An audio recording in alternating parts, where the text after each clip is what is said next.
Alrighty, there we go. Hello everyone and welcome back to the taiko World Cup 2018. So I almost said Mania, but this time I got it right. We have the Taiko World Cup here showing up already. We have the amazing coffee hour by Haptistics.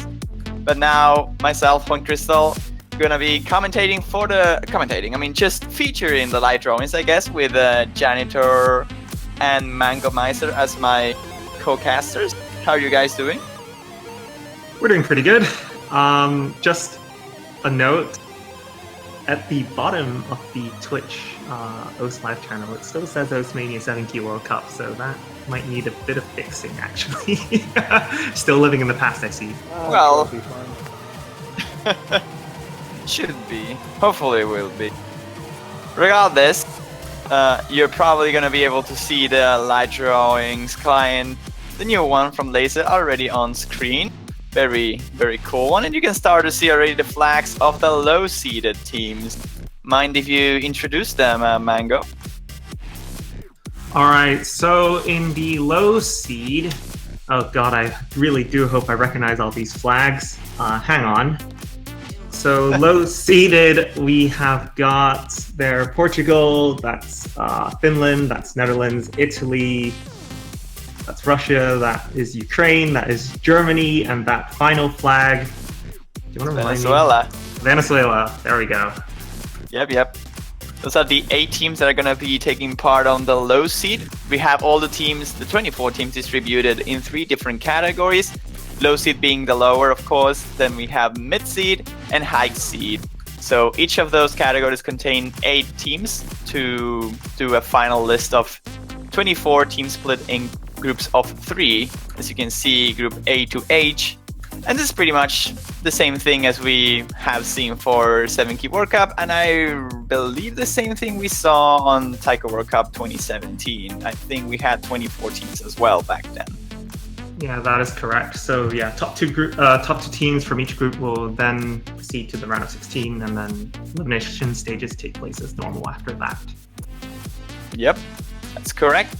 So that being said, I guess we can take turns. I'm gonna be first.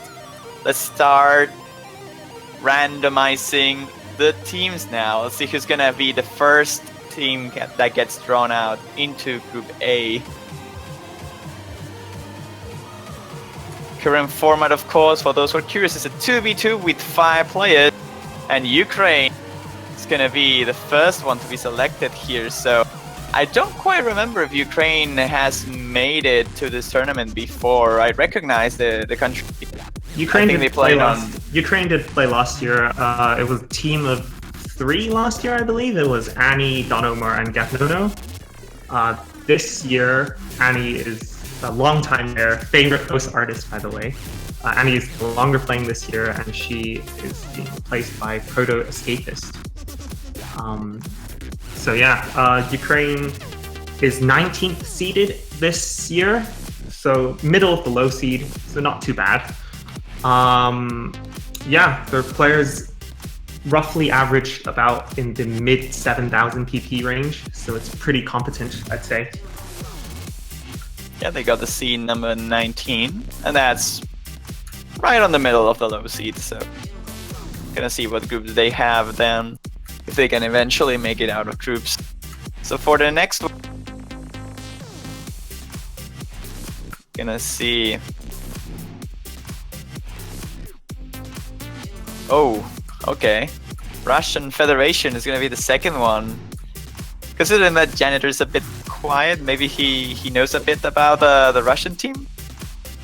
Yeah, I think the roster is largely the same as before. So they have Alt, Daisy Feed, Artemine, Naninub, Green Yo-Yo. I hope I'm pronouncing those correctly. They have some pretty competent players on their team, so as a low-seeded team, hopefully we'll see a lot from them, and we'll be seeing some good performances. So yeah, Russia's like one of those teams that I think they're the most likely out of the low seeds to get out of groups if they get a decent matchup against the high seeded, because they have a big roster and quite a good amount of players like Alt and Artemine and Naninov. The 3 of them are pretty good. Now for Group C, we do have Venezuela. Okay, But it's like one of my favorite teams of the tournament because I know pretty much everyone on this team, like Chichinia, Lord Ender, and Color Rojo 12. Like Chichinia in particular, is a she or a he? That's something I never really asked. Pretty sure it's a he. But pretty sure. Yeah, I think it's a he. Yeah, but it's a very, very cool person. Color Rojo as well. He's a new player for the country, so I hope he does well. He was very excited about the tournament, and he was like constantly asking me when are the information going to be displayed. Did our team make it? Did it not? So I really hope that Venezuela has some fun throughout this tournament. They're seed 21, so a bit on the lower side, but hopefully they will be able to show off that they are pretty decent at the game. Hopefully they can make out of the group stage. As a South American team, I would love to see that happening. Having played in the tournament with Chichinia once, I can attest to his amazing tournament skill, and this was over a year ago. So who knows? I'm sure they'll do very well in group stage this year. Looking forward to see how they perform. Yeah, I also played against him before in a tournament, also around a year ago, and he had some really good performances, so maybe he'll be enough to carry Venezuela to group stages. Have to see with the 2v2 format. It's gonna be a bit harder, but for Group D, got Germany. Mango, it's your turn. It's my turn? Okay, so Germany has a full roster of 5 this year. They're led by Napuri. So I have to say, I'm quite surprised by Germany's seeding this year. Last year, they were actually high seed or top seeded. They had a really impressive roster last year with players like Miu and Zay. But this year, it seems like most of the top players aren't participating this year, which is a bit of a shame. Nevertheless, they still have a very competent roster of Nepuri, Lifion, Michelotto, Lakili, and Jay Lest. I hope I'm pronouncing that correctly. They do have a fairly decent mod coverage, I'd say slightly lacking in hidden possibly, but I can see them doing quite well in group stage as well. It's really weird to see a team like Germany so low, considering how amazing they did last year. They made it to finals last year, actually. Yeah, they were top 6. A few of the top 6 teams from last year kind of dropped off a bit. Hey, got your newcomer here on the World Cup for you, Janito. Oh, is it? Alright then, so in the next group we have the Netherlands. I think, correct me if I'm wrong, but this is actually a new country to the World Cup. I don't think we've seen them before. You're correct. Yeah, and we have Theon, Paulsen, Noah, and Jackie Lamb 5 playing for the Netherlands team. This is a pretty funny team. Yeah. Fionn is a bit of an older player, I believe, and he decided to finally come out to lead the Netherlands team. I think a few of the other players on the team are actually standard players, if I'm correct. Yeah, Jackie Lam and Noah played in OWC in OWC 2017, and they did really amazing. But this isn't the OWC, this is Taiko World Cup, so maybe the skills are transferable, who knows? I have no idea as to what they're capable of. Yeah, I think Netherlands might have a bit of a harder time compared to some of the other even low-seeded teams, but, well, we'll just have to see if the 2v2 format bodes well for them. Hopefully do good for them, but now into the next group we have Finland. So what can we say about Finland? Finland is a team that is... was Finland supposed to be... Okay, for some reason on this note it says that they're number 10 seed, and I'm pretty sure that's not correct. But they have a Dusky, Reikochi, Hot Anime Girl, good name, and Leffefel. So they have a pretty strong two-man lineup. Like, Dusky and Hot Anime Girl are both very solid. And I reckon with Reikochi and Leffefel, they will have decent enough cover to like perform on different mod brackets. I'll expect Finland to be one of those dangerous low-seeded teams probably alongside Italy, as those might be the favorites to get out of groups, with Russia as well, I guess. I just want to address the Twitch chat a little there. Everyone saying press F to pay respect for Sylarn. I mean, without Sylarn, the top player in the country, it does hurt Finland a little. He was a very good player last year. So yeah, they could have made it to mid-seed, I believe, if Sylarn had participated this year. But as it stands, they are the second bottom seed this year. Anyway, so we have 2 countries left. And it looks like in Group G, we are going to have Italy. So what can we say about Italy? Italy is one of those special countries this year that only has 2 players. But in spite of that, their 2 players are extremely dangerous. Their roster line consists of Ikun, who is an all-mod player, known for having 8,000 PP without a single 400 PP score. That's quite an impressive achievement, and he's backed up by another Italian player called Deku, who is a very solid accuracy player. So if any team is going to make it out of low seed, I'd be willing to put my bet on Italy. Yeah, I think they're definitely shaping up to be probably the strongest low-seeded team by quite a margin. I will say you're correct, but now who's gonna get in the last group? I'm curious. I wonder. I always found it funny that the drawing client shows the same flag all the way. Yeah. We got Portugal, and not Janitor's getting all the new teams. Oh, yeah. So, Portugal is also another new team to the Taiko World Cup, and a pretty exciting one at that. So we have Baby Snakes, Shinzui, Meowcat, Hi, I'm Costa Reno, and Black Pet playing for them. Baby Snakes is a pretty, I would say, fairly well-known figure in the community, known for some of his speed plays and stuff like that. I think Portugal is also definitely one of the stronger low-seed teams that we have this year, and probably one of the ones that you might expect to make it out of group stage. Yeah, I'd be inclined to agree there.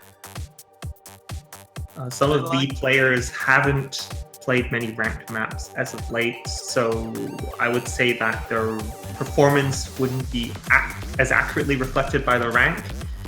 So we may see some surprises here and there. Well, speaking about surprises, I see a Hong Kong flag on the high seed and not on the top seed. What is this? The number 3 team of last year, like the 3rd team of last year's Taiko World Cup, now getting into the high seed and not on the top seed. That's a big surprise. Pulling a Japan from OWC 2014, from the winner of 2014 to not making it out of group stage. I know, right? But anyways, here on the high seed we have the following teams: Argentina, Malaysia, Hong Kong, United Kingdom, Poland, or also known as Perverse Indonesia, Spain, Chile, and South Korea. Those are the 8 teams that are going to be featured on the high seeds, and they're already starting to look very, very dangerous. Alright, I guess we should give the wheel a spin. See who's up against Ukraine here on Group A. It's going to be Malaysia, okay. That's Malaysia. I could talk about Malaysia. Having faced them last year in group stage, they are very scary, and this year it looks like they've got an even stronger team. Last year they were, I believe, the only low-seeded team in groups that made it out of groups. And this year the mid-seed, they've got a really impressive lineup. Let's have a look. They have the team captain is Celtic rival, and he's backed up by Z161 Dakri, CD Sausage Boy, and Jerry. Many of these players are very strong hidden players as well as accuracy players, so I can see them shaping up to be a very formidable team. I will be scared if I was a top seed that ends up this group, honestly. definitely, especially in the 2v2 format. I can see Celtic Rival and Jerry going toe-to-toe with some of the stronger players in this tournament. Okay, so let's see who's gonna get against Russia here on Group B.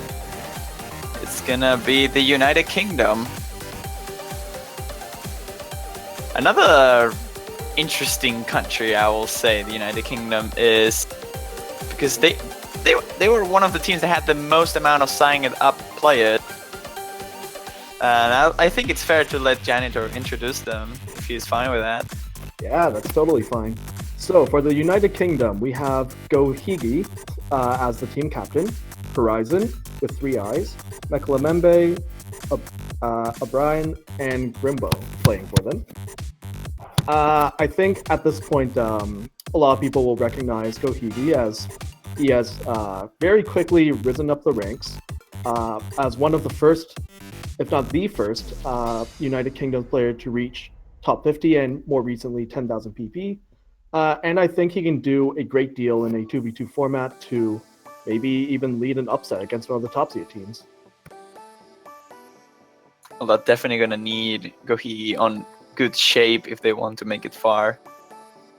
Yeah, But I mean, the rest of the team is pretty competent as well. They have a lot of experience, like Rimbo, Mekalembe.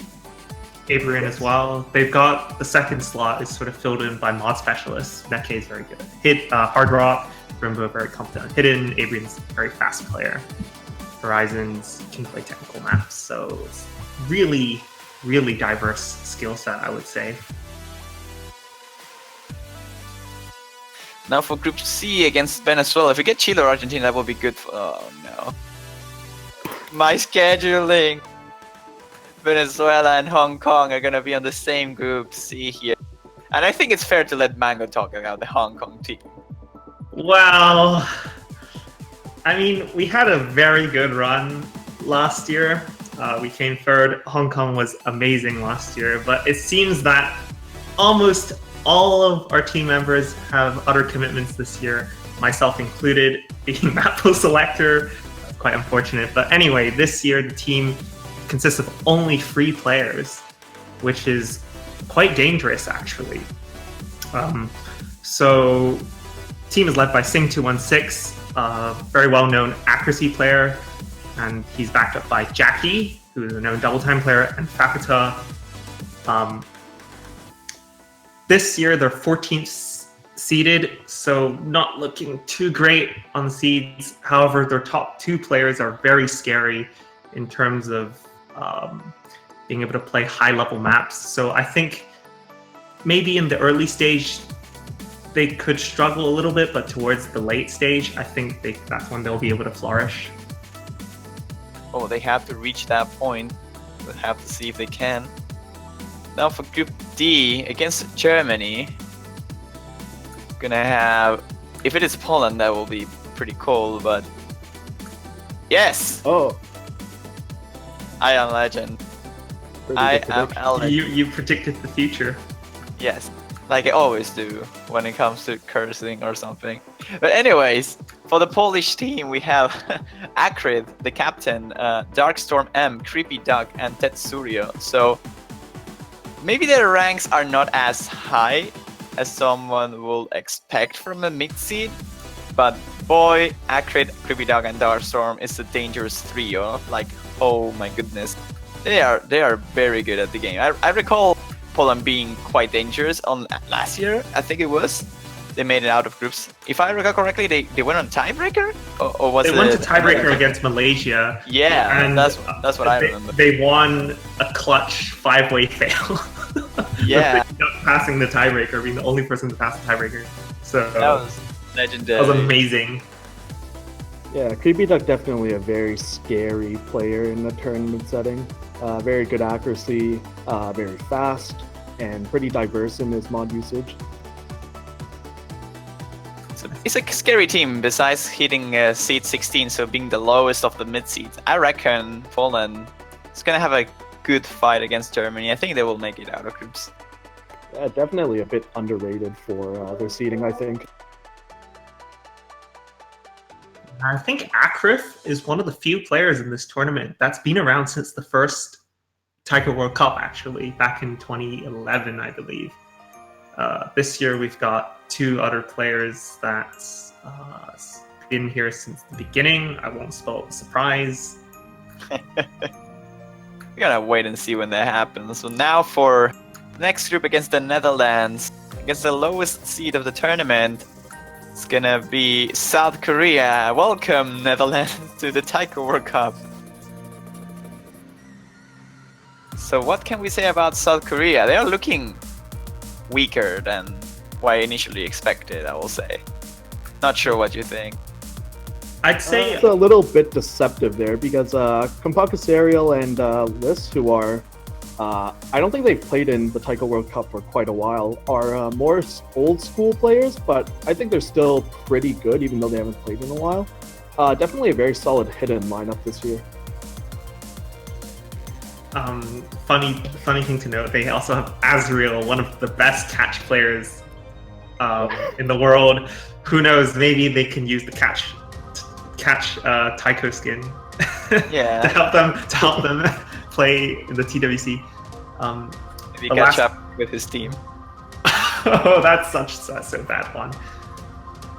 The last member of the team is Mappool Stream, who has risen up the ranks quite quickly in recent months, and he's a very fast double time player, stream player as well, as hinted in his name. Yeah, also quite good at both hidden and hard rock, which is kind of a trait of really good tournament players. So I don't think he's played in other tournaments yet, or I'm not sure if he has. So this will kind of be his debut, I think. Oh boy, now Finland, Italy, and Portugal waiting for the rival, and it's gonna be Chile versus Finland. So all the 3 countries remaining are Spanish speakers. That's pretty funny. Nonetheless, is Chile also another one of those teams that has a very good catch player, if I recall correctly? I think they have Line QTXZ, I think. Isn't that Owen Yang QD33 or something? Yeah, I think he name changed. I think it was a plot by some Netherlands player. Cough. Anyway, Chile team this year, oh, they are very scary. Chile is led by Ulqui, a very consistent player, and he's backed up by Alapat, Palm, and Kazu, formerly known as Anhedonia, a very prominent mapper in recent months. What can we say about Chile? Janitor, do you have any comments? Yeah, we see some returning members from last year. So Kazu, Ulqui, and I think Palm were all present in last year's team, where they did pretty well. They got some unfortunate matchups, but they still put up a pretty good performance. They have a lot of speed players in their team, so you could probably expect to see a lot of that. And also, pretty good mod diversity as well. Yeah, they also have some very pretty good hard rock players. Ulqui's very good at hidden.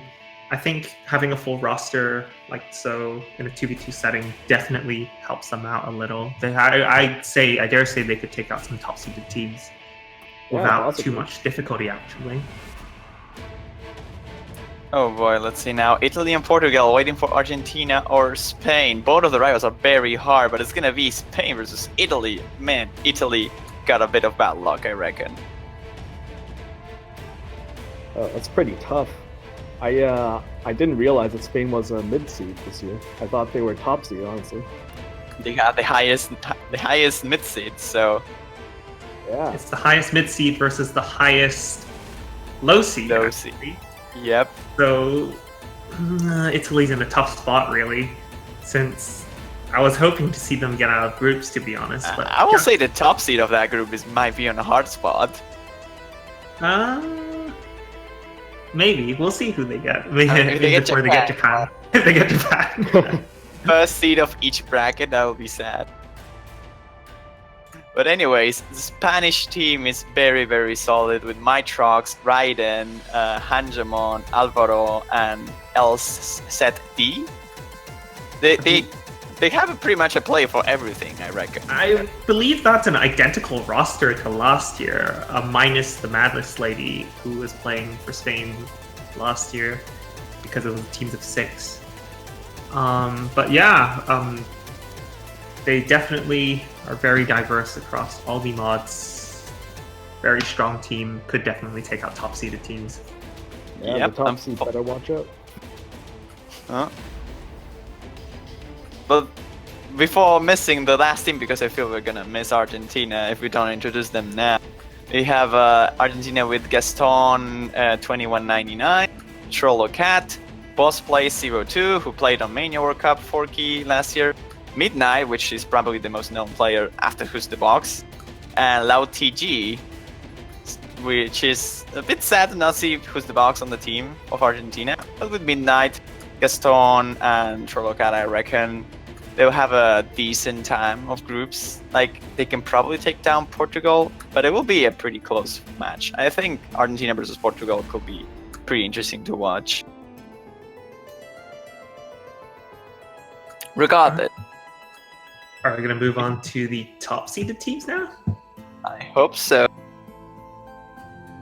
All We're right. starting showing. Of course, Japan is being showed first. Japan followed by Japan. Taiwan, of course. US, This is Canada. this is Australia. how the That's the scary. positions of the tournaments are actually going to be. Japan's going to get first. Taiwan is going to get second. US is going to be third. That's pretty much the order of the seeds, actually. That is the order of the seeds, yeah. So yeah, All right. probably everyone Very knows scary. a lot about these teams already. Every team is extremely scary. I think at this Let's see point, who they'll definitely- get. Oh, Let's see sorry. who Group A is going to get paired up with. I think at this point, everyone's crossing their fingers and hoping they don't get Japan. Well, if they're hoping to beat the top seed, yes, but okay, well, Oh, Oh well, no! got that out of the Why way. did you say that? I'm Jinx. sorry. Yeah, I'm sorry. absolutely jinx. commentator cursing before even the matches start. Oh no. Juan, I think you found a successor. Yeah, No. I have a good eye when it comes to new commentators. You know, like this guy is gonna be my next successor, the taiko one. Yeah, I'll carry on. I'll carry on the legacy. Japan Yeah. is a team that does not need any introductions. They've taken the first seeded, they've taken first place in Taiko World Cup for the past 3 years, led by veteran Tasuke912. They have a roster of Uone, Z-Kane, ISOC, and Rize, all of whom are newcomers to Japan with the exception of Uone and Tasuke, of course. So, Janitor, what do you think? What are Japan's chances of winning Taiko World Cup this year? They're a pretty decent team. Kind of slipping. They lost 1 point last year, so that was below expectations. Interestingly enough, they don't actually have U68 this year, which would have made the team infinitely more scary. But even as is, I think you'll be hard pressed to find many teams that can even take a point off them, much less beat them. I do believe U68 gave up his slot on the Taiko World Cup after learning it was teams of 5, so he could let some of the other players shine. I think that's really nice of him to do that. Well, we got the big one already. So let's see who's gonna be against Russia and the United Kingdom. No Indonesia. Please, We need to France. save that. We need to save that for Group D. France! Oh my god, dude! God. Oh my god! I'm We're so actually good. a legend. Jeez. Well, France, I reckon that if I got it right, I have to introduce them. France is a team composed by Arrival as the captain, with No Fool, Romain Noda, Timi Aeki Med, and Baloni. I probably butchered everyone's name on this team. But that being said, Timi is the player we have to watch out from this team, I feel. Yeah, known as the player whose playstyle has no weaknesses, the one true playstyle with no weaknesses. DK, possibly the only person in what, the top 10,000 who actually uses this playstyle. Yeah, very solid team this year. A lot of accuracy players, and definitely no slouch in the mod department as well. I think it's hard pressed to say whether the UK or Russia will be able to take a single point from them. It's gonna be hard. It's gonna be hard for United Kingdom and Russia, but I think it's a pretty balanced group overall. I reckon we might see some upsets there. Anyways, for Group C, Hong Kong and Venezuela. If it is the United States, I'm just gonna cry. No. Oh my god, that was close. Okay. Taiwan is... with Hong Kong. That brings back some memories. I feel that if we can let Janitor take this one. If he is still around. Hey, Janitor! Oh, sorry, I was pressing the wrong button to push to talk. So I was just talking to myself for a good few minutes there. So Taiwan this year is led by IX Ishida XI, Kyoreki87, Stu 00608, who is a very well-known player, Monkey D. Luffy, and Yuan. So this is a very interesting group. We have the number 2 and number 3 teams from last year's Taiko World Cup in this group. And Taiwan is definitely one of the teams that are most favored against Japan, and very likely to get top 3, probably top 2, with strong players such as Stu, who, in my own opinion, probably a top 3 tournament player in the world, only behind people like you. So yeah, I think Hong Kong is going to have a pretty hard time against this team. I really want to see Indonesia on this next group. Like Poland versus reverse. 1 in 5 chance of getting it. Has to happen again. Come on, Happy Stick, use your magic. Stop the random in the right spot. I should also add, Ishida is the other player. So close. No! So close. So very close. But hey, US versus Poland is this OWC last year's final. But on Taiko. Unless we get that mean, like 128, right? Or something like that. Anyway. What do you know about the United States team, Mango, my friend? US team definitely looking a lot scarier than last year, I would say. Again, team is led by Nidoking, a top 10 player, known for playing converts, but actually is a very competent accuracy player in his own right. He's backed up by J-Drago, Dargan, Tem, and Luki542, with only J-Drago and Nidoking being returning players this year. I think the roster is sort of built around, unlike last year, this year's roster is built more around tackling harder maps. I think they're slightly apprehensive of the map flow this year, possibly some nightmares from last year. They're very capable, extremely good mod diversity, as they always have been in the past couple years. Speed, hidden, hard rock, they've got it all covered, and it should come as no surprise that they're third seeded this year. So yeah, definitely a team that is a really good contender for top 3, I think.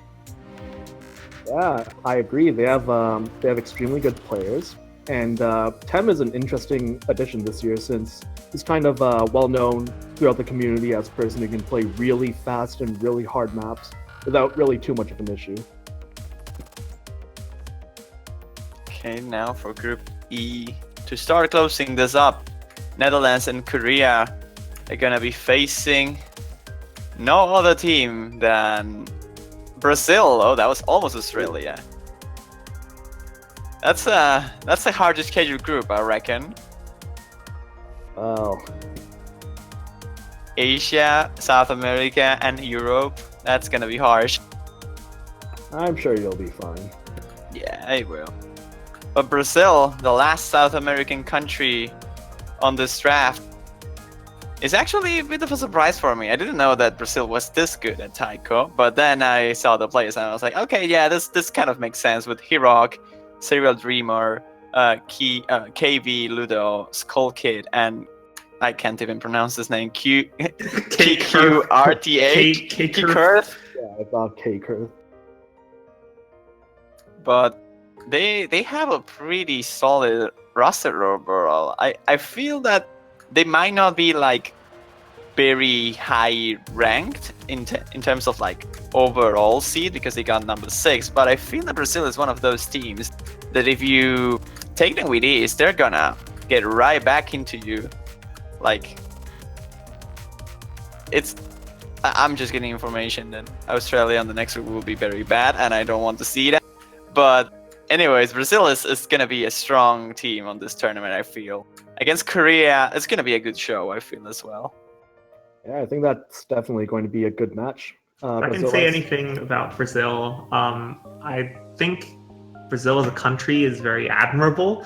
They have a group of top players that sort of push each other to higher heights. You notice on some leaderboards that the top plays are some hidden hard rock plays by the same Brazilian players every time. So it's almost like they're moving forward together as a group. So I can see them working very well cohesively together. Yeah, if I may offer a funny little story, I sniped a Brazilian player on a love map for number 1. And then about a few days later, there were 4 Brazilian players who sniped me back on that same map. So I went from number 1 to number 5 on the map. So that was a pretty... Yeah, stuff. They're a very cohesive team.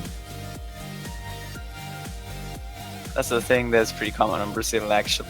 Oh no.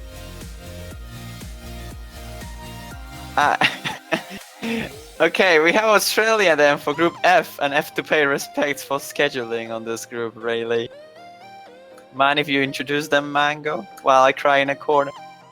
Alright, so let's talk a bit about Australia here. I believe Australia was eliminated by Chile last year, I think. Don't quote me on that. I think they were eliminated. I'm not 100% sure. But yeah, it looks like it'll be an interesting matchup there. Australia is 5th seeded this year, which is a definite step up from previous years, led by Alada. They have Rango, Jai, Surya, Rani.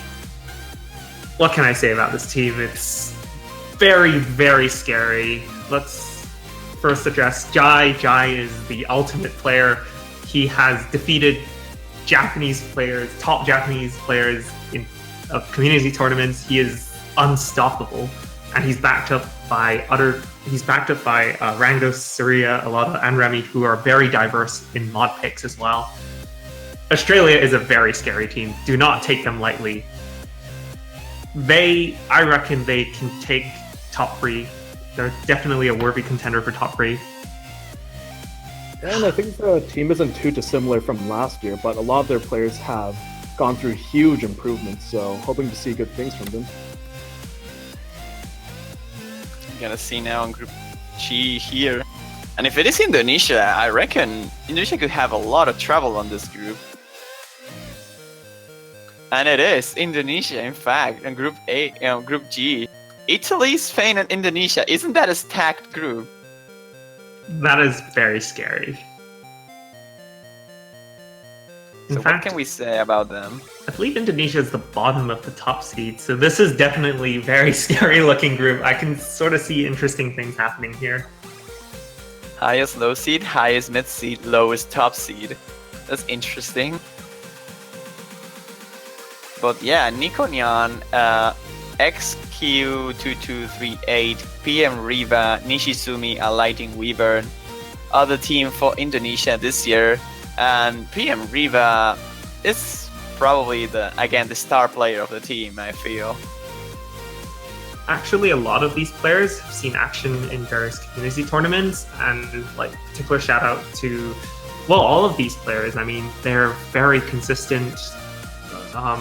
Some of these players have gone against toe-to-toe with some top Taiwanese players. I remember a match in LMS 2, I believe, where XK went toe-to-toe with Stu and got a very, very similar score. Yeah, he lost by the point of one finisher, I think. About Yeah, 5 missed on the points. last finisher. So very, very scary team. Extreme mod diversity. They're going to do well this year. But if they make it out of groups, that is. And I think this might be the first time they've gotten all 3 of their top players all together in a Taiko World Cup, so it's going to be interesting. Oh yeah, because they were hurt by registrations last year, I believe, where they only had Nishizumi to participate last year. So this year they're going to do significantly better. Okay, here, so for the last team, it's going to be obviously Canada versus Portugal and Argentina. And I think we have to let Janitor talk about his own team, right? All right, then. Thank you very much. The Canadian team this year will be led by Vladiushko. The other players are Janitor, me, Carter Freak, Fudgy King, and Yuno. So, absolutely no bias here, but the team is pretty solid, around the same team last year, which got top 4 in the Taiko World Cup.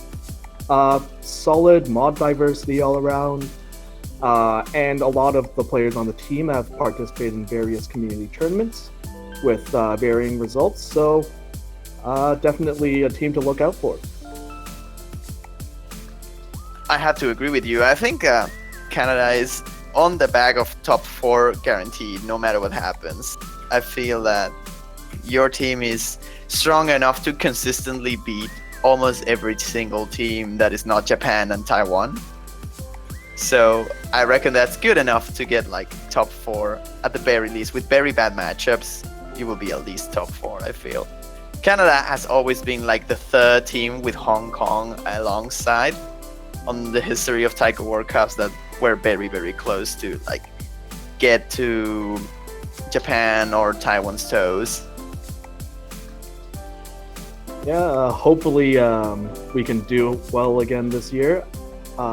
Crossing my fingers, I hope I don't get cursed and end up getting knocked out early or something, but yeah, hopefully it'll turn out well. Well, no pressure, but if you get second of your group, you're likely facing Japan, so... That is true, and no one wants to face Japan in the bracket stage that early. Yep.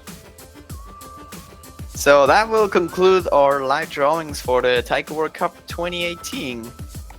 We have Ukraine, Malaysia, and Japan in Group A, followed with Russia, United Kingdom, and France in Group B, Venezuela, Hong Kong, and Taiwan on Group C, Germany, Poland, United States for Group D.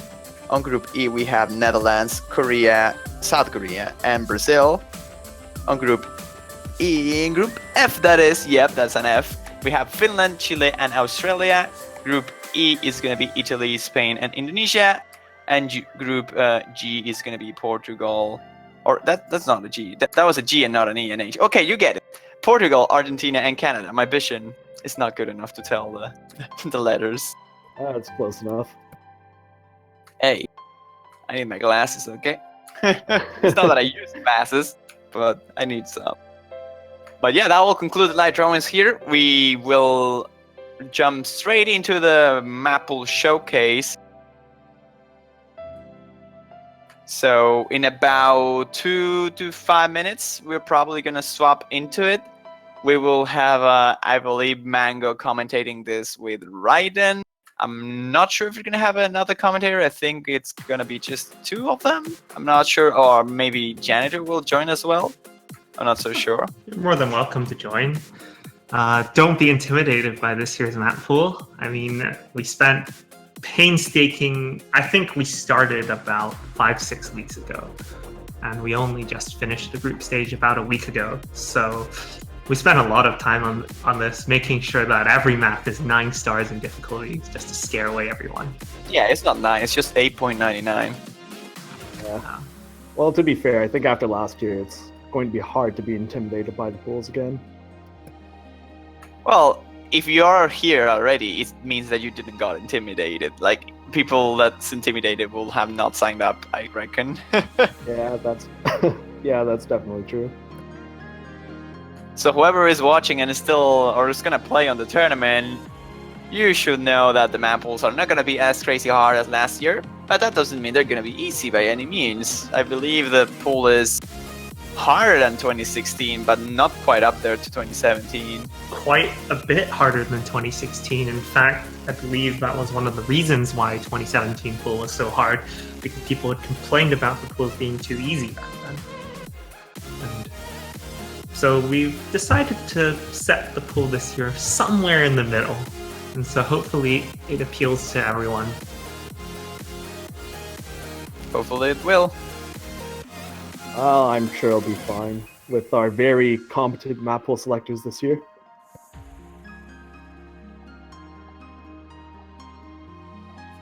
Hopefully it turns up well, and I feel that Mango is quite nervous already.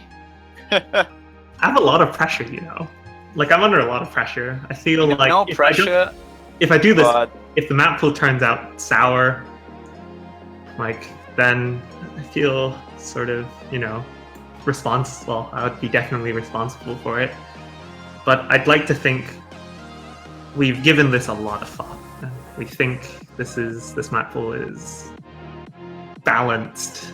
I think it's fair. Yeah, I'm definitely excited to see it. I don't think I've actually seen it before, so this will be a first time for me. All right, and looks like we have the first I'm gonna start map. in like a minute. It's still not being displayed on stream. Oh, okay.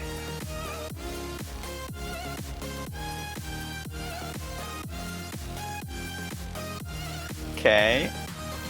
Yeah, we're just making a quick adjustment to one of the things that are gonna change in regards to this World Cup, which is the skin. I know that some people has been complaining a little bit about the readability of the skin, so we decided to make it a little bit more cleaner. So yeah, hopefully it looks good for all of you viewers. But with that being said, I'm gonna let the taiko experts to take place now. We're gonna check right now the transition between the now playing picture into the actual Mappool showcase.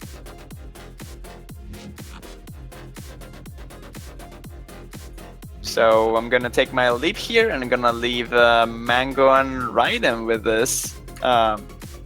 So if you want to stay around, Janitor, you're more than welcome as well. It's up to you, but I'm definitely gonna take my lead. All right. All right, thanks, Juan. Yep, thank you. to all of you. Juan. All right, looks like we have the first Yep. map in the pool, and it is going to be Chroma Collapse by Mittens. I'm gonna leave this one to Raiden. What do you Yeah, know? I think I'm sure you're familiar with this map. I'm actually familiar. Yeah, I played it with hard rock in order to try to get some kind of score. But yeah, this map is actually pretty interesting. It has a lot of 1/4 patterns, long ones actually, and a lot of finishers.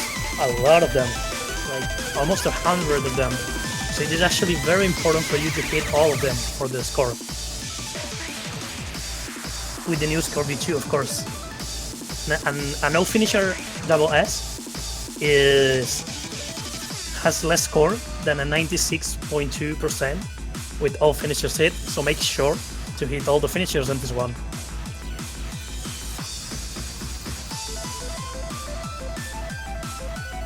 Yeah, this map definitely contains some tricky patterns. There's a lot of long streams and some 4 and 6 plats laced throughout too. Definitely tricky to get an SS, even more tricky to get 1 million score because of all the finishers. Yep. Still holding SS though. Wonder who's playing. I wonder also.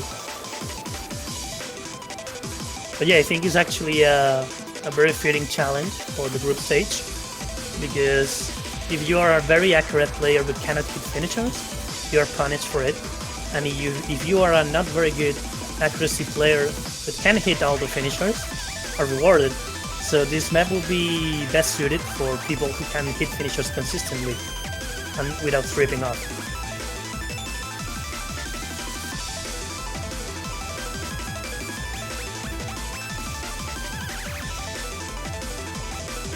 So you can see the map is about 2 minutes long. Yep. So it's not too much of a stamina sort of test. It's just short and sweet. That's how we like it.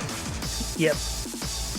It goes without saying that the mech quality is super high. Like, it follows the song so well and flows so well, and it's actually challenging at the same time. So, very good pick for the group stage. I gotta congratulate you for this one.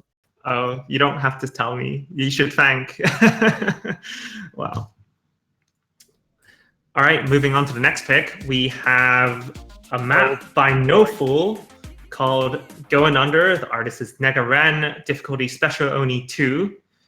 Star rating for this one is 5.182, BPM of 210. This one is interesting. So it's this minor gimmick map in the pool. It's only 2 minutes in length. It's classified as the low SV reading pick. So this is a reading challenge for a lot of players. Indeed. The only maps I can't remember now are the red versus blue in another tournament, and the This map was featured in Gezo's TSRT actually. Oh, that's good. And the what was it called? The Magikarp song. That's actually very funny as well. It has very low SV, but has like 1/8 patterns and all the stuff. You have to read them all. Very, very long streams, actually. Yeah, so as we could see, some SV gimmicks here and there. The starting SV is a quarter, so 0.25x SV. But the patterns aren't actually too complicated. This reading challenge. But upcoming, we do see the slider, which obscures a lot of the playfield. So if you're not ready for this map, then you might end up missing. You might end up not catching the slow SV section afterwards. That's one of the tricky points in this map. Man, if that finisher was followed by a 1-2 note, you wouldn't be able to see it at all. Because the finisher covers everything. Luckily, the mapper left some rest, so the player can prepare for the patterns. I love how in the comments people are saying they introduced easy mod pool in TWT2. I would say that if you try to slap easy onto this, you would probably die. All right, Raiden, would you like to introduce the next song? Okay, so the next song will be by Chai, Caramel Custard, The Inner on the Difficulty by Dot. If I recall correctly, it is a moderately low BPM song, and has more like it's a more technical pick, if I recall correctly. Yeah, it's a low BPM technical pick. One of the slowest map in this round, in fact. But in terms of density, it's actually pretty high. Exactly. So, funny thing, this is one of 2 maps that N-Wolf actually played in the showcase. So kudos to him for the FC. That explains the accuracy. Just kidding. This map is actually one of the higher star rating maps in the pool at 5.9. Yeah. OG is 6, and the length is just under 2 minutes. It's got a lot of diverse technical snaps. Yeah, so you better be ready to hit those 1/6 plus 1/4, and I hear that even 1/8 some part. As well as finishers as well throughout the map, and it's a similar situation to Collapse. First no mod pick, you need something like 96%. Like the whole 96%, all finishers can beat out a no finisher SS. So to all those players using no finisher skins, we are punishing you. We're taking the cheap road out. Deserved, actually. You have to play the game to its fullest. So yes, we can see the patterns themselves don't vary that much, but the snapping is constantly switching. As we reach the end section, though, we sort of see some 1/8 patterns, which could throw some people off, I reckon. Probably. So yeah, all in all, definitely one of the more tricky maps in the pool, I would say. But it's pretty short, so, well, we'll see how players will cope. If you can consistently hit those the snapping changes, you should be fine for this map. All right, moving on to the next map, we have the Penguin map, Ginga Tetsudo no Penguin featuring some artist. Featuring someone. Difficulty name is Taiko of an Illusion, star rating 5.5, BPM of 220. This is a consistency speed pick, and the map is about 3.5 minutes long. Yep. OD isn't too high, it's about 5.7. This is the second fastest map in the pool. It should probably be one of the overall easier maps in the pool, since it's fairly consistent in terms of patterns that it uses.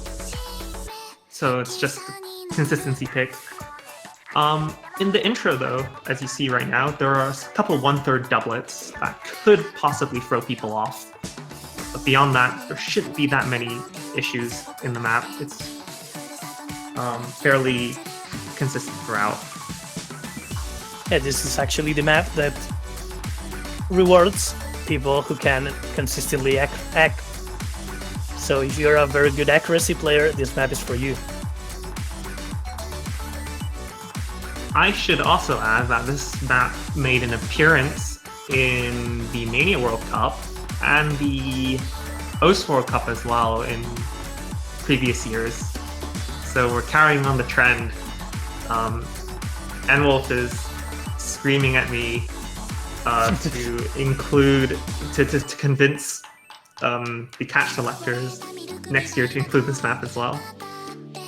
Well, if that's on to you, you can do it, I guess. Yeah, this map doesn't have that much more to it. There's just be consistent, be accurate, and you will win.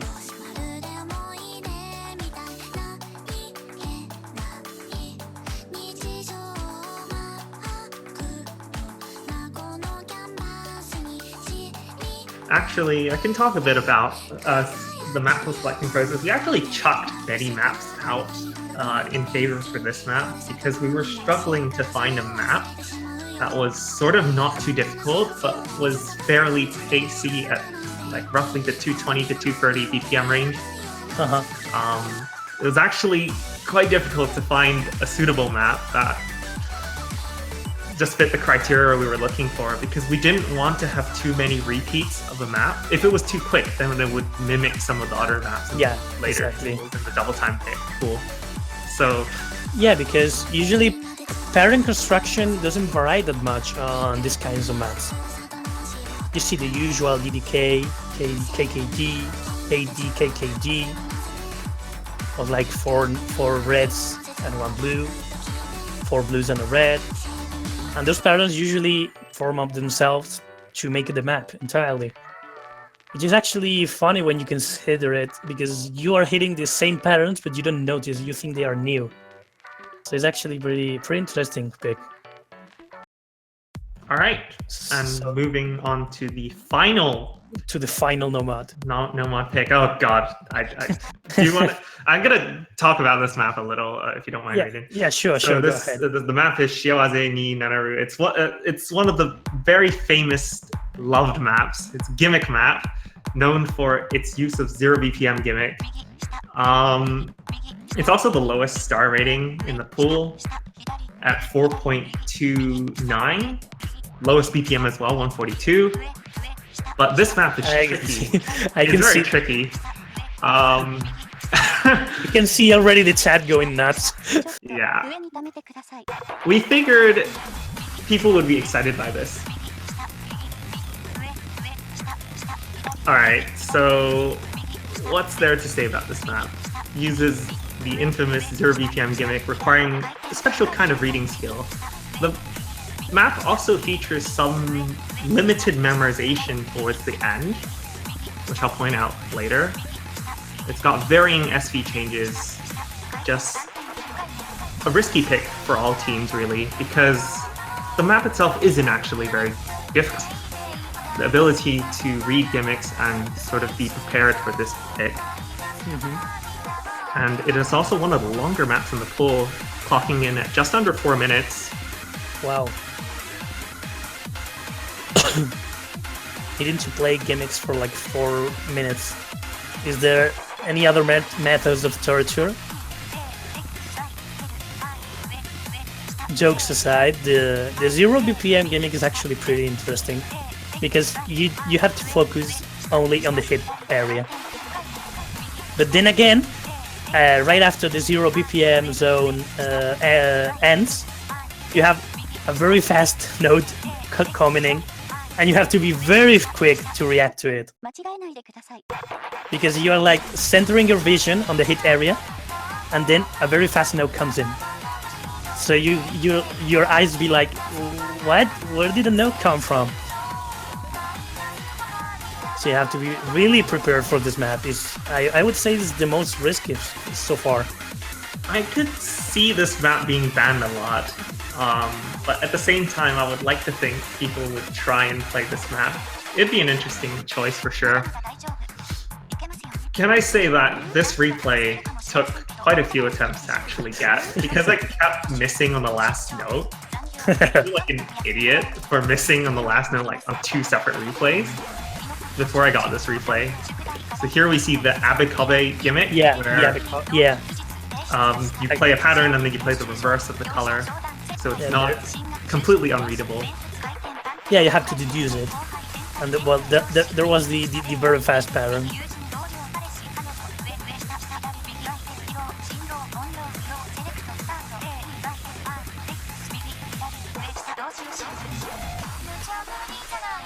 And we are getting to the end where you said we needed to have some memorization. That's right.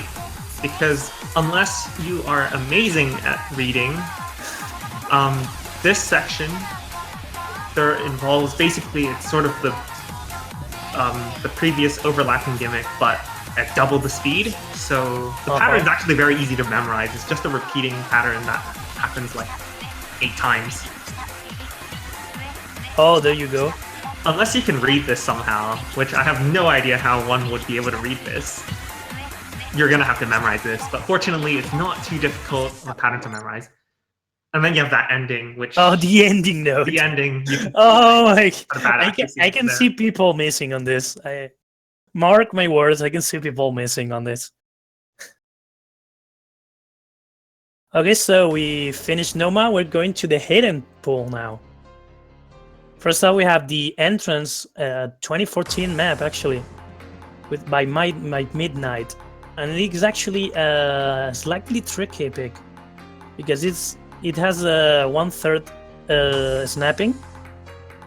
So if you are not used to the rhythm and to hidden, you will probably get very high drops of accuracy here. Yeah, and that doesn't help because the OD of the map is OD7, which is the highest unadjusted OD in the entire pool.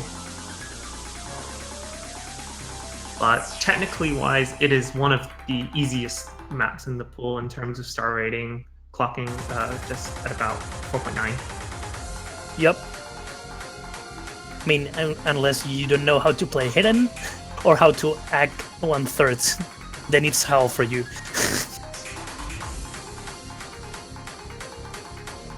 We see the patterns are fairly common. We have 1/6 burst right there. Yeah, I would argue the patterns are fairly common for 1/3 maps. It's more the spacing. So our logic was sort of we wanted a sort of hidden pick that introduced interesting spacing that would possibly test, throw people off, and it would really test the player's ability to read patterns in hidden. Yeah, this is actually a fairly good test to determine people's ability to read hidden with different spacing. And at the final PI, we see a sudden increase in SV, so it starts low, then it goes medium for the most part, and then the final bit it ramps up. So it tests sort of all levels of SV. I can see the last pattern maybe throwing people off because of the triplets, like the triplets DDD, KKK, DDD. But since they are in 1/3, maybe they don't throw off so much. So yeah, let's move to the next one. I'll leave this one to you, I guess. All right, here we have another no-full map, actually. So he's the only repeat mapper here. This map is Come to Life by ARM, featuring Nicole Curry. This is possibly one of the technically more tricky maps. It's also a ranked map, actually. BPM is 180, length is 2 minutes, OD of 6, so not too high, not too low.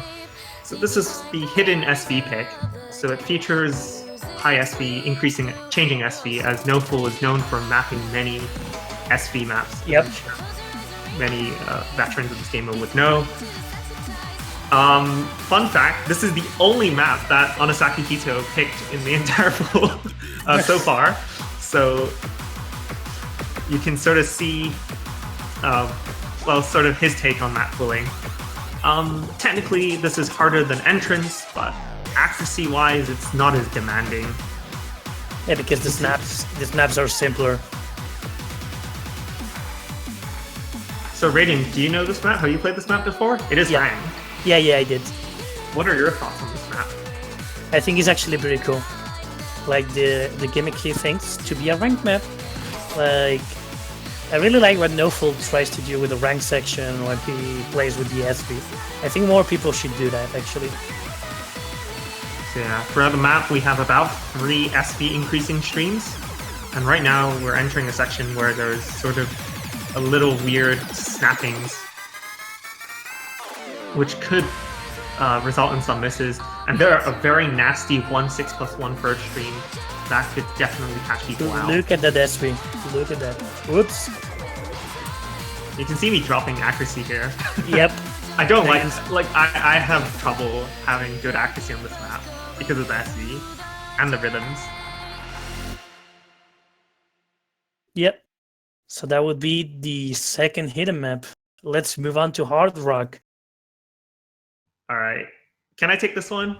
Sure. All yours. This hard rock pick. Okay, what's a group stage pool without the obligatory 7-star map? This map is 7.5 stars. But don't let that throw you off. Please don't, because it's sort of like Minera with lots of 1/8 doublets that hugely inflate the star rating. If anything, I'd say this is probably one of the easier maps in the entire pool. So yeah, the map is Helix, and it's mapped by Hiko-chan, difficulty MX, BPM 175, length just over 2 minutes, and OD 6, but with hard rock that's inflated to 8.4. This map is sort of the hard rock SV technical pick. It's got a lot of different snaps. It's got some 1/6 quad bursts, as you saw earlier in the map. It's got many 1/8 doublets, and it's got a 1/3 section later as well. Like I said, the map is technically very simple, but the SV, the changes in SV, particularly the increases, will make it quite difficult for some players who are unaccustomed. I'm starting to feel it myself. Aren't you a hard rock player yourself? I am. That's why I'm feeling the rushes on the SV, trying to hit them. Like my hands are automatically trying to play this. But yeah, that was one of the topics I wanted to talk about in the coffee hour before. Like not only the 1/4 plus 1/6 meta, but the 1/8 double meta that is so famous today.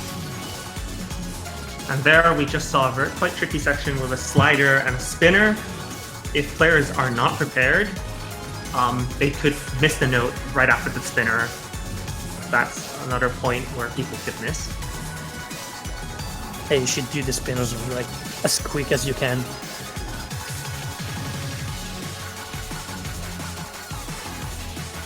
And as we enter the last ki, we see more 1/8 doubles, which aren't actually ordered in any kind of way. They are like, maybe one is a cat, then it's dawn, then it's dawn, then it's a cat. You have to read very carefully which ones are dawns and which are cat doubles. It would actually be more challenging if they were like different color. But that was the map for now. Let's move to the next hard rock pick. And that's gonna be Cinderella Syndrome by UTE, mapped by Konami Candy. difficulty Last Dance. And this is going to be harder to read since it's higher BPM, 200 I believe. Yeah, 200. The easier part of this map compared to the other hard rock pick is the OG, which is 5, which comes to 7 with hard rock. And the difficult part of this map is being consistently accurate and not letting your eyes fall off your head, basically. The whole map is basically 1/4 streams, and I've played this map before. I think it has some 1/6, but I'm not entirely sure. It does have some 1/6 bursts, and it does have some 1/3 patterns as well, but not too many.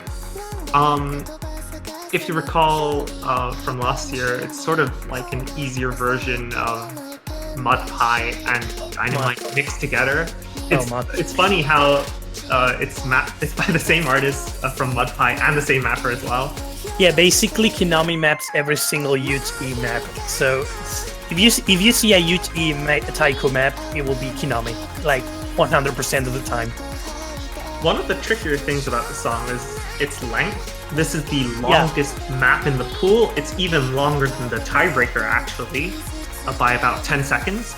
So the map is just under 4 minutes in length.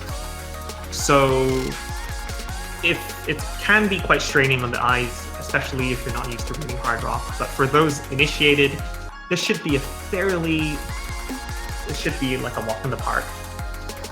Yeah, if you're used to play a hard rock, the consistency should not be a problem for you. So this is a good pick for those who want to just bore the enemy to death. I mean, more like bore, I would say. It's a good song. Yeah, I know, and it's a good map as well. More than bore, I would like to say like tear their eyes off, maybe. Well, hard rock. It's a good song, and it's long. Who doesn't love long and good songs? But people who just want to play 2-minute songs, I guess. Alright, you can try draining the opposing team by selecting these longer songs. Yeah, exactly. However, like for the interest, it's just another interest of group stage. I'm sorry, after you. Yeah, it's just another valid strategy like any other. Yeah, sorry. I was gonna say, for the interest of group stage, especially since we only have an hour, the majority of the maps are shorter. But we do have a few long maps, as we've seen. Like we've got 2 in No Mod and then 1 in Hard Rock, and we've got a couple more as well. But we won't be seeing any marathon length maps in the group stage because timing and sort of, we need to be quick in group stage. I think that was a fairly good idea. Considering, if I recall correctly, last year they wouldn't let us pick like more than 2-minute long warm-ups. I think it would have been 3 minutes, but... Yeah, 3. I think it was 3. I think it was 3, yeah. Yeah, but unlike the previous pick, Helix, this map features absolutely 0 SV changes. So it's just consistent 200 per out, with the exception of the intro being slightly slower, but that's an aside. Sort of a warm-up, just to get the accuracy going. Yeah, those are kind of, how you say, redundant. I cannot speak the word. Like the slow parts who slowly and smoothly transition into the higher SV. I don't consider those very much as SV changes, but more like as introduction, I guess. So that was the last hard rock. We will move to the double time now. All right, so okay, this one is yours. All right, so this is Wu Shen Lan by Nardoxy Revenuclick, or Nardo. This is the shortest map in the pool, so I've got to be quick. It's only 1 minute in length, but it is the highest BPM in the pool at 252 BPM. Nothing much to say about it. It's just speed, very basic patterns. Just sort of, it's OD5, but with double time, that is OD5 plus, meaning it's about roughly equivalent to OD 8.8, I believe. Something like that. Yeah. So, I mean, it's just sort of accuracy speed pick. Yeah, I don't basically see people having trouble with this map. Yeah, I think I even ranked this map.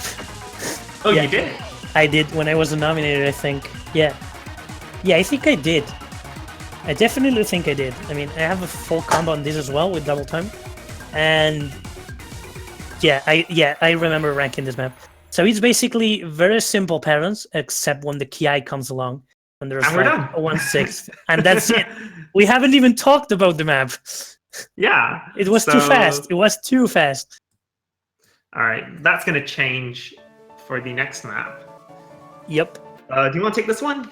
Do you know this map? Sure. I think I ranked this one as well. Oh, God.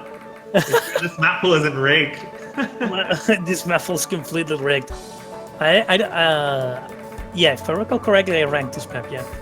So yeah, basically Day After by Felt, map by Volta, I think it was? It's actually by Senritsu. Oh, yeah, Senritsu, sorry. Yeah, Senritsu, sorry. Yeah, I'm mixing people. They are both from Indonesia, so I probably got them mixed up.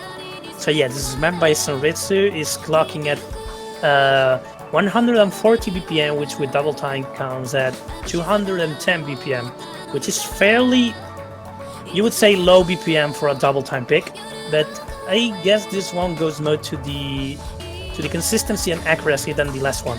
The last one was more of a speed pick. This one is more of an accuracy and consistency pick. What do you say?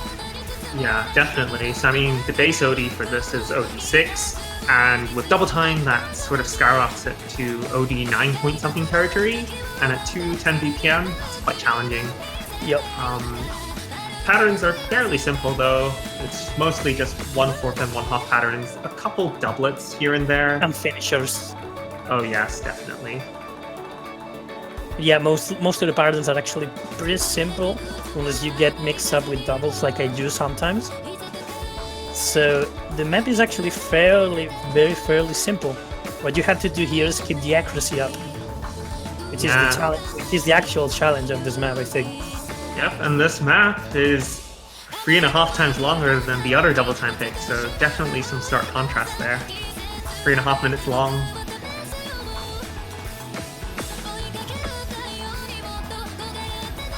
And I think there's not much more to say about this map. I mean, I ranked it, so like I'm actually fairly confident that I ranked this map. So Raiden, how are you feeling about the pool so far? I would say it is much better than last year's. Yeah, that's really all I have to say. It's much better than last year's. I think it's a lot fairer to many teams. So yeah, we can see here some quad patterns and some doublets, quite tricky.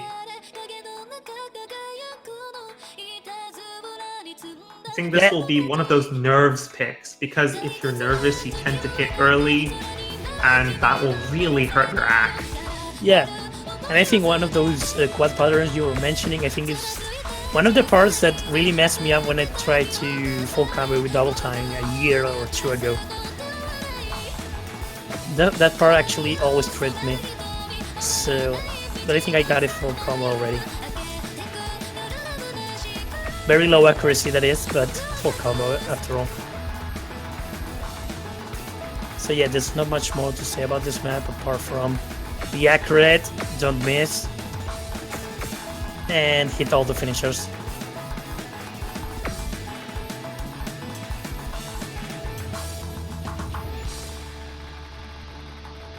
And that will be it for the double time. We are moving now. Before we go on to the free mod pool, just like to say a few things. We've changed how the free mod bracket works this year a little. So previous year we had mod restrictions. So how you could only play hidden or hidden hard rock, or you could only play hidden hard rock on this map. We've thrown that out of the room, thrown that out the window.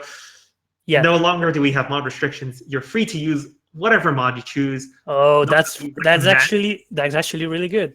Not that we recommend that you go ham and go hidden hard rock, because some of these maps are really tricky with hidden hard rock. But the option is there for the players who can cope. Yeah, that's some players to take the risk, like high risk, high reward. Yeah, so Grimbo says free mod is free again. Anyway, without further ado, let's move on to the free mod pool. You want to take this one? Yeah, I mean, I was the one who picked this map, actually. Okay, go ahead. So this map, personally, I feel this is one of the best maps on OS, like of all time. Encounter by Cascade 912, Inner Oni difficulty, star rating is 7, BPM is 190, so it is the technical free mod pick. Contains a lot of tricky rhythms and finishers. That was usually Nekomata Master does. Yeah. So let's have a look. So there's a lot of 1/3 and 1/4 patterns throughout, but it's mostly just 1/4 streams actually. Yeah. But with complex snappings actually. Yes, for sure. Also, not too difficult on no mod. It's not too difficult. Yeah, exactly. I was about to mention that like TFW no mod on free mod. Good job, Mango. I mean, you could at least slap Hidden on it or something, I guess. Alright, but yeah, like I said, so with Hidden, there's an accuracy challenge, reading challenge, especially with the 1/3, 1/4 streams, quite tricky to read. With Hard Rock, then there's always the increased OD, which makes it more challenging to hack. Overall, I feel like this favors Hard Rock a little more because I think too, yeah. Because of the complex snappings, which become easier to read with Hard Rock for some players. Yeah, I gotta agree to that. Like usually Hard Rock players are better at hitting like complex snappings because they have to focus individually on the notes. Because they come so far apart from each other that they have to focus on each one of them. So that would be the first pre-mod pick. And let's go to the second one, which is going to be Hanairo Biyori by Dark Vortex. The mapper, I mean, not the artist. Raiden, you want to take this one? I think I didn't rank this one, but I got it requested. I can't recall it too much, but I believe it was like a Vocaloid-ish song with like 180 BPMs or 182, sorry, and fairly simple patterns, fairly simple 1/6, but there were some parts which had very weird SV, if I recall correctly.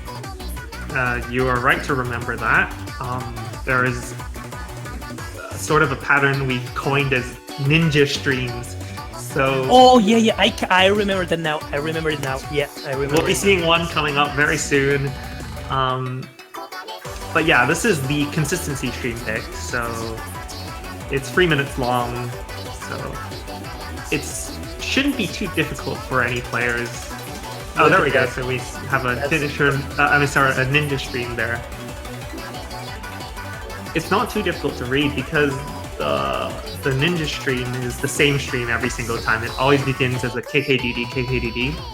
And then right afterwards, you can just read it normally because the SV is lowered. So what you have to do is be prepared for the streams and not miss on the consistency parts, which should be fairly easy. Yeah. So like Encounter, the other free mod pick, this map isn't too difficult with no mod. Maybe players may struggle a little bit with the 1/6 patterns. I mean, it's fairly low BPM, so it shouldn't pose too much of trouble. The real difficulty comes when you apply a mod. With Hidden, you have to read streams on Hidden, which it's always a treat. But with Hard Rock, the SV increases, which makes the ninja streams a lot harder to anticipate. Sort of, you have to be ready for them. Otherwise, you might completely miss them out. Yep. The only real difficult bit in Hidden is this section, which is section. But the patterns are very simple, and it only lasts for about 10 seconds. Yeah. So it's just to balance out the Hard Rock difficulty. You can just go stab there, and you'll hit no problem. And we have this increased SV section, which makes Hard Rock a little harder. Just a little harder. So overall, we think this one this map favors hidden a little better. Exactly. So I was about to say I'm not sure which mod this one favors a little, but right now I think it favors a little bit hidden more than hard rock.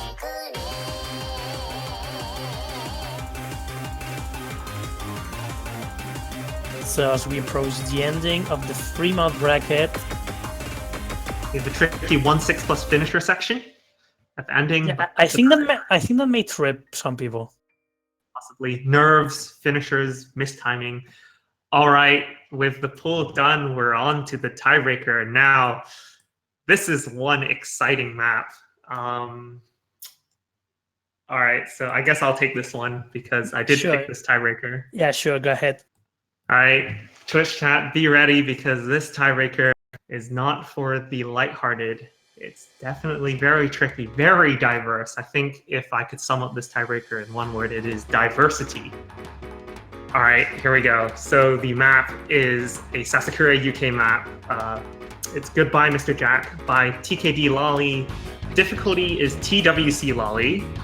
So for those avid people out there, you could have found this map earlier if you searched the term in the OS search. However, anyway, moving on to this song. It's 3 minutes and 42 in length, 180 BPM, OD 6.5. And as I said earlier, extreme variety. It contains all sorts of snaps, all sorts of SVs. We can see a low SV section right now with some ninjas and some doublets. It actually uses an interestingly unusual base SV. It uses 1.7 SV as opposed to 1.4, which makes it more akin to a little more rock. Now that's interesting. Yeah. There are lots of places where players can trip up in this section. It's got all types of snaps: 1/3, 1/4, 1/6, 1/8, even 1/16 snaps. And we can see this ninja stream right here, which can obscure some viewing. Oh my god, yeah, I can see that. But technically, it's not a difficult map. It just has a bit of everything. Players need to remain very focused throughout the song because there's just so many pitfalls. For players to just trip up. Yeah, I can see that in this map you have to actually pay attention to many skill sets, like a skill set of being able to play gimmicks, the skill set of being able to play technical maps because of that, the skill to actually play low SV sections, and I think I'm leaving many more, but you see the point. I'd like to think that this map combines aspects of every map we've put in the pool before it, so it sort of brings everything together, 1/8, sort of doublets, everything, so it really ties everything together. Amazing map. It looks actually pretty cool.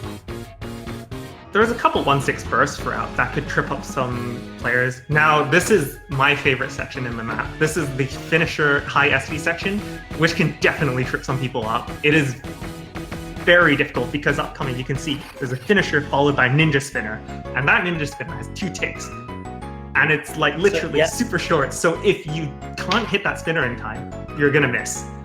It requires like you have about 2/10 of a second to hit that spinner, and like I don't think any player is disadvantaged from that. Like even if you're a high-ranking player or a low-ranking player, you have equal opportunities to hit that note. So it challenges everyone. Yeah, I think I just saw a big K followed by a small D, like a finisher at the beginning of a pattern. That's like very jackhammer. You gotta be very careful with that in order to avoid double tapping and missing there. Yeah, that's extreme diversity. I really hope this map gets played because it is an amazing map. All right, and that concludes the group stage Mappool showcase. I hope everyone enjoyed. Hopefully this wasn't nearly as scary as what it was last year. But yeah, so I guess we'll reconvene in about a week's time. Group stage is on the weekend of April 7th, I believe. Yeah, it is. That's right. So yeah, it's a week from now. Good luck to all the teams participating. Have fun playing the Mappool. And We certainly will. Yeah. So I guess we'll be closing off right now. Yes. So thank you very much for watching. It's been a very long stream, actually, from Coffee Hour all the way to Mappool Showcase. But yeah, remember, Rhythm is just a click away. And so stay cool. See you around.